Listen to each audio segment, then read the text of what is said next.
Hello, welcome to Babble About Books. My name is Tavia and today you're tuning into my 2020 wrap-up as well as my December wrap-up. We're going to go over all the books I read this year, the pages, and kind of my thoughts of the books that I read this year. So the books that I have read is 14 and a half books, physical books. The half is a DNF. Some people count them as books read, some people don't. So I'm just going to go in the middle and be like, yeah, I mean, technically I read the pages, but I also didn't finish the book. And with that, I have read 5,111 pages. Now, I did read a lot of books on Wattpad in the beginning of the year, but I'm not going to go through those books and tell you how many I read. It's probably up in the hundreds, honestly. And of course, they don't have page counts, so I can't add those. But I did read a lot of books on Wattpad in the beginning of the year during lockdown. So the shortest book I read this year is Pumpkinheads by Rainbow Rowell and Faith Erin Hicks, 209 pages. The longest book I read this year is The Illuminae File by Amy Kaufman and Jay Kristoff, and this comes out to 608 pages. I got a Goodreads in April, so that's all I really have for what books that I know for sure I read this year. So we're starting in April, and in April I read The Cruel Prince and The Wicked King by Holly Black. I loved this whole series. I own all three. These two books were amazing. Loved the build up in The Cruel Prince. Loved the twists and turns in The Wicked King. And then in May I read The Queen of Nothing, and I loved the ending to this as well. This whole series has my heart. This is what's really gotten me into fantasy. And so yeah, I read these in April and May.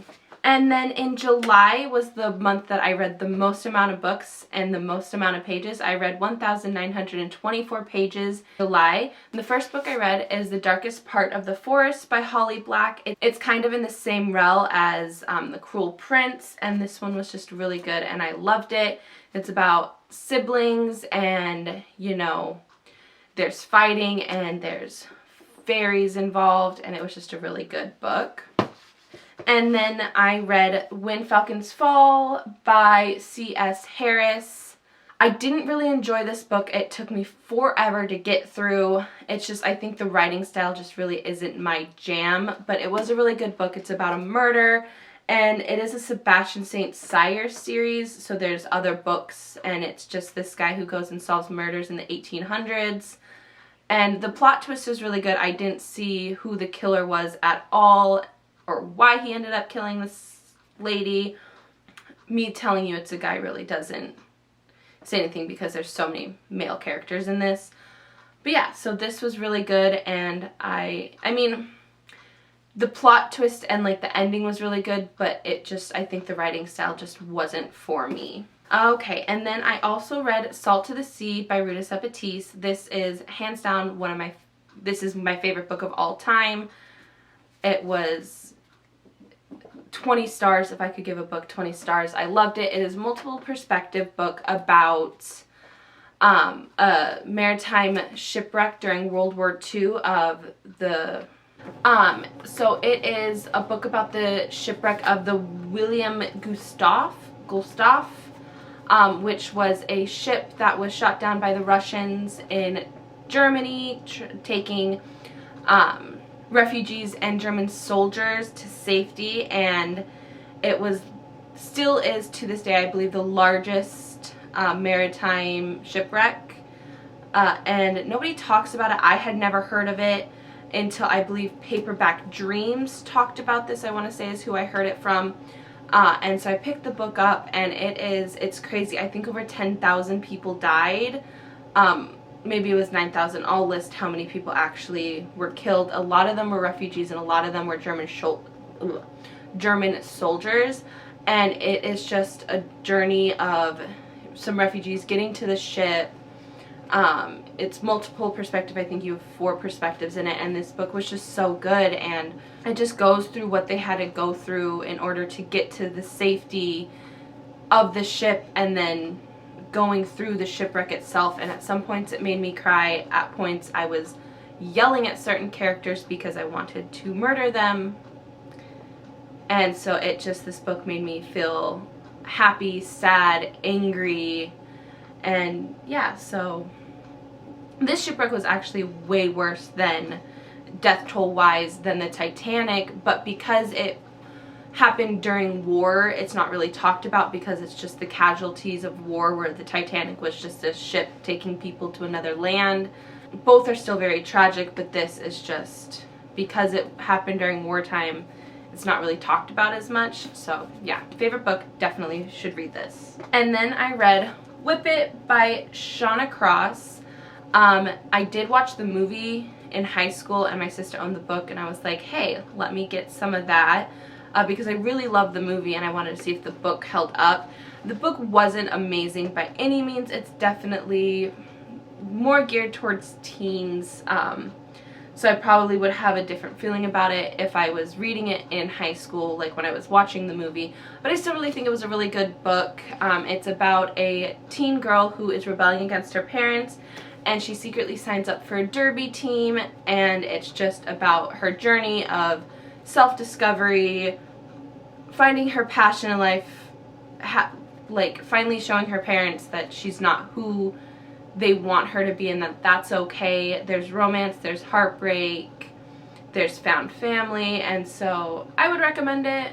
I enjoyed it, but I also really liked the movie, so maybe watch the movie and see if it's something you like, because it is very similar. There's not a whole lot that's different between the two. But yeah, I enjoyed it, and maybe you will too if you are into teen drama, stuff like that. July, the last book I read was Illuminae, by Amy Kaufman and Jay Kristoff. This was such a good book. I've never read a mixed media book before.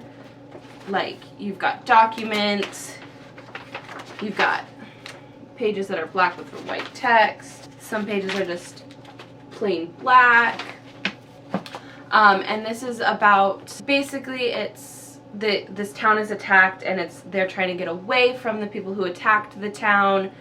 And it's mixed media, and there's romance, there's an AI, there's some other things that I did not expect to happen that happened, that I don't know if it would be a spoiler, so I'm not going to say exactly what it was. But this book was really, really good, and I highly recommend it. It is a trilogy, so there's 2 more books after this first one. So yeah, I really enjoyed this book. I loved the mixed media, which I didn't think I would, but I flew through this book. So this is the last book I read in July. Okay, and then after July, I really stopped reading, and I did not pick a book back up until October. And so the first book I picked up in October is All the Missing Girls by Megan Miranda, which is a thriller, and I absolutely loved this book. This is probably right underneath Salt to the Sea. It was amazing. I made one of my sisters buy it, and she read it in a day, and we freaked out about the plot twist. I enjoyed that this book is written so you start 10 years after a certain event happens, and then you're going backwards in time. So then you start on day 25, you go to day 24, 23, all the way up until the first day that she arrived back in her hometown. And it was just so good. I did not see any of the plot twists the whole entire time. I was like, was he the murderer? Was she the murderer? Are they all murderers? Who's the murderer? And then when you find out what actually happened, I just did not see that coming, and so I really enjoyed this book. I don't want to say too much about it. I don't even want to read the synopsis because I think thrillers are best. Sorry, my battery died. But yeah, this was just a really good book. I flew through it. I made everybody else in my family read it. Well, just my 2 sisters. And plot twist I think was really good. But like I said, I definitely just think thrillers are best when you go in completely blind. So yeah. This is the first book I read in October. And then I picked up Pumpkinheads by Rainbow Rowell and Faith Erin Hicks. I really, really enjoyed this graphic novel. I definitely wish it was longer. I'm finding I prefer slow burn romances over quick ones. I mean, granted, they've been friends for years, so it wasn't like they just completely fell in love in one night.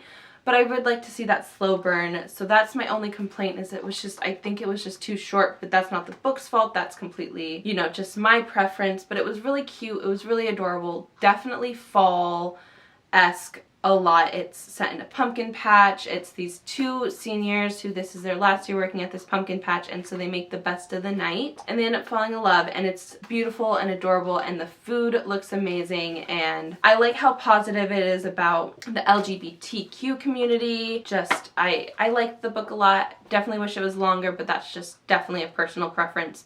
Nothing against the book itself. And then in November I picked up Need by Carrie Jones.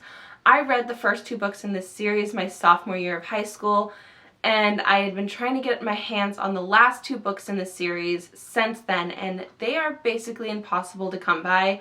I know a lot of people talk about Carrie Jones for Into the Woods, I believe her other book is, and that's kind of who she's known for. I don't think they print these books anymore, which is probably why I have such a hard time finding them.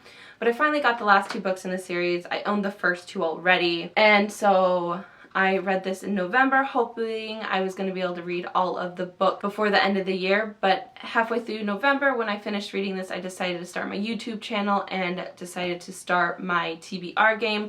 So now I have to wait for the TBR game to help me complete this series. But yeah, I read this. I enjoyed it. It's definitely a teen book. It's romance. There's paranormal stuff. There's shapeshifters, there's fairies, it pulls in as well Viking lore, which I completely forgot about from when I read it in high school, and so that was really cool to see again. So yeah, I read this in November. I enjoyed it. Definitely brought back high school memories, so I'm excited to finish the series eventually. Okay, and then in December I have read 4 books. The first book is Survive the Night by Daniel Vega. This is a thriller horror book. I enjoyed this a lot. Definitely a YA young adult book. It's about teenagers who die. My only complaint about this book is the ending, the last chapter. It just didn't leave me satisfied. The twists and turns were really good, and I really enjoyed it all the way up until the last chapter, and it kind of was just like, okay, the book's done. And I just was left wanting just a little bit more. But yeah, it was still really good. I recommend it. Probably not if you're a seasoned mystery thriller reader, just because one is really short, and 2, because it is really young and you kind of guess what's going on. But I enjoyed it. I thought it was really good, and I do recommend it. Okay, and then I read Children of Blood and Bone by Tomi Ameyedi. I absolutely loved this book. This book was amazing. It was everything I wanted in a young adult fantasy. I definitely recommend reading the author's note at the end, because I personally don't pull commentary from books. I just read them to escape, so it's just a story I'm reading. And I don't know if everyone's like that, but I really try not to pull commentary. I mean, you can definitely draw the parallels in real life and whatnot, but I just read it for the story and the story itself. I don't try and dig any deeper, but I decided, I don't know what compelled me to read the author's note in this book, but I did, and it just gave me a whole different perspective on the book and made me fall that much more into it. So I definitely recommend reading the author's note at the end of the book. I don't know if all of the books, I'm assuming all the books have the same author's note, but where it's at in the book may be different. But yeah, I definitely recommend after reading this book to read the author's note. But this book was amazing. It is about these siblings and trying to bring back magic to this land that was taken forcefully from them. And it's their journey. There were some parts went a little too fast for my liking, but then I realized I was like 70% of the way through, so it needed to start picking up. And then once I realized that, I was like, okay, that makes more sense. So yeah, I really enjoyed this book, and I highly recommend it. Okay, and then my only DNF this year was Naomi and Eli's No Kiss List by Rachel Cohen and David Leviathan. I absolutely detest this book. It comes off very homophobic. There's cheating, which I am not a huge fan of. If you don't know what it's about these friends who have a no-kiss list. Her best friend's gay, and throughout the whole entire, I only read about 40% of it. The whole entire time she's like against the idea that he's gay from what I've been reading, and then he ends up, this is going to be spoiler and I apologize, he ends up getting with her boyfriend. And I watched the movie and I don't remember it being as I mean, maybe it's not homophobic, but just the fact that she's in denial that he's gay because she's in love with him, and she kind of is just like, oh, I don't care that he says he's gay. I know he's not because we're meant to be together. I just didn't like, because it's just not something I enjoyed. and I didn't enjoy the cheating in it. But yeah, so I did DNF this book at about 30%. And then lastly, I am still currently reading this, but I will be finishing it in December, is Life on a Medieval Barney by William Stearns Davis. It is just a nonfiction book about life on a medieval barony, however you pronounce that word. And so I really don't have too much thoughts on it. It's interesting, it's cool, it's just basically history. And so that's interesting, but I really don't have too many thoughts on it, really. It is dense. It's not that big. It's like 400 pages, but it's very much reads like a textbook. But I'm enjoying it. I like history, so it's definitely not that bad of a book, but I'm not completely through it, so I don't have a whole lot of thoughts on it yet. But yeah, that is the last book I read in 2020. It is only almost halfway through the month, so I may end up picking up another book depending on how long it takes me to finish this one up. My favorite book this year was definitely Salt to the Sea by Ruta Sepetys, if you didn't catch on to that when I was talking about it before. So this is definitely my favorite book. And I know I didn't rate any of the books in this video. I'm trying to grasp the concept of rating books, but I do have to say this one definitely is a 5-star. It is a book I want to reread forever. I want everybody to read this book, so this is probably the only book that I will give a rating. Well, this one is my lowest rated. This is definitely was a 5-star, and this is my favorite book of all time currently. Maybe that'll change with the more books I read, but I highly doubt. It's gonna take a lot for something to bump this down below my favorite book. And then my least favorite book, which I just talked about, Naomi and Eli's No Kiss List by Rachel Cohen and David Leviathan.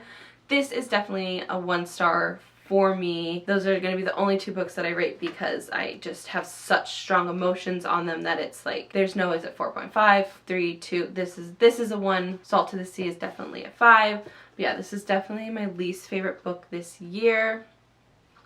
And this is going to be a 1-star for me. That is all the books that I read in 2020. Of course, I did read, like I said before, I did read a lot of books on Wattpad, but I'm not going to include those in there because they aren't actual books.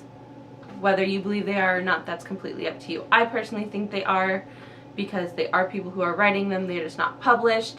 Of course, some of them are professional, beautiful stories, but I still really like them. But yeah, so those are all the physical books that I read in 2020. I guess I can hold them up for you. That'll be fun. So these are all the books I read in 2020. It comes out to 15, but we'll do 14 and a half because this one was a DNF. But yeah, try not to drop that. Okay, yeah, this is all the books I read. That was heavy and now my back hurts. Okay, if you like this video, hit that like button and subscribe, and I will see you next Wednesday. Bye!